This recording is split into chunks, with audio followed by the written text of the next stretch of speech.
Hello and welcome to Please Note. Friday, October 4th is the Feast of St. Francis Day, and I'm here with Shay Walter, who is the puppy of Summerly Walter of our communications staff. And Shay and I, after about 45 minutes, we've now become friends.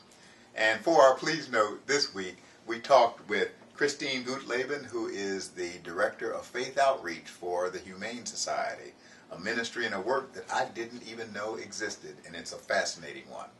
The Humane Society of the United States started the Faith Outreach program almost 7 years ago now, and we really work to engage all people of faith on the premise that religious values call upon us all to act in kind and merciful ways towards God's creatures.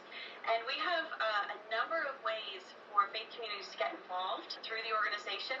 So for example, we provide all the tools so that churches can add a pet food collection to their annual food drive. Needy families, they have pets, and they're often forced to give those pets up because of a lack of availability and resources to purchase food and pet supplies.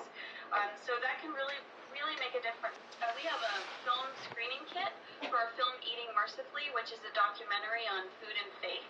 And we find that that is a really great place to start if your community wants to look at the connections between food and faith and the problems with industrial animal agriculture in this country. We have looked at issues, ways that faith communities can help companion animals. For example, tackling the puppy mill issue. Those are basically large breeding facilities for dogs. You could think factory farming for dogs, if you will.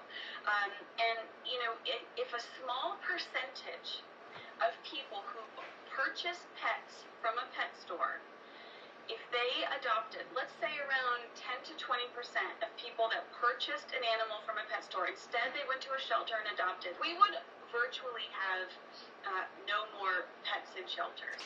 So it's really, I think, an awareness issue. St. Francis Day is, of course, coming up on Friday, October 4th, and then churches will be celebrating it this Sunday with the blessing of the animals.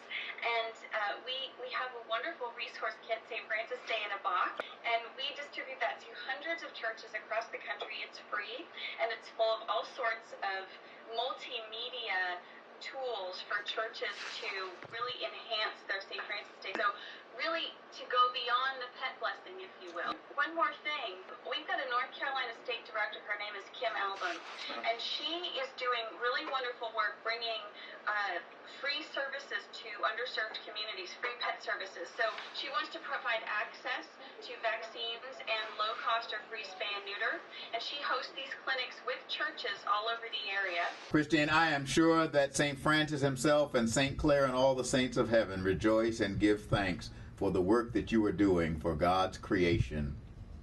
And God bless you all, and keep the faith.